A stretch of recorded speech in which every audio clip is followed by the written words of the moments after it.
Sekarang banyak anak muda ngejar ilmu setinggi langit, tapi lupa gimana cara menghormati guru.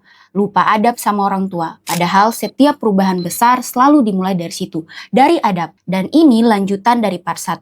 Kisah tentang pemuda 21 tahun yang menaklukkan kota Konstantinopel, Muhammad Al-Fatih. Kalau kamu pernah nonton Fate 1453, kamu pasti ingat gimana sosok Al-Fatih digambarkan.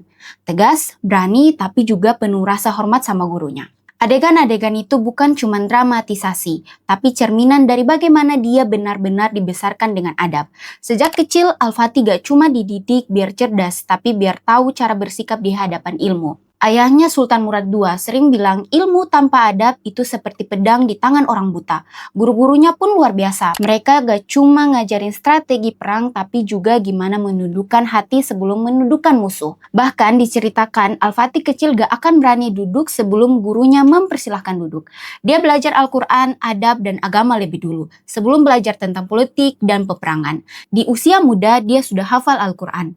Bukan karena disuruh, tapi karena dia tahu sebelum jadi pemimpin seseorang harus bisa tunduk pada Allah lebih dulu. Sejak kecil juga Al-Fatih tumbuh dengan satu keyakinan besar. Gurunya sering membacakan hadis Nabi SAW. Konstantinopel akan ditaklukkan. Sebaik-baik pemimpin adalah pemimpinnya dan sebaik-baik pasukan adalah pasukannya.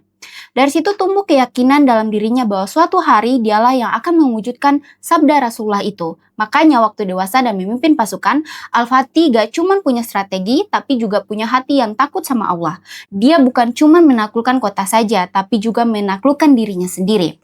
Dan disitulah rahasianya. Karena sejatinya, pemimpin sejati bukan diukur dari seberapa luas wilayah yang dia kuasai, tapi seberapa dalam dia bisa menundukkan nafsu dan egonya sendiri. Kejayaan Islam dulu lahir bukan dari kekuatan senjata saja, tapi dari kekuatan adab.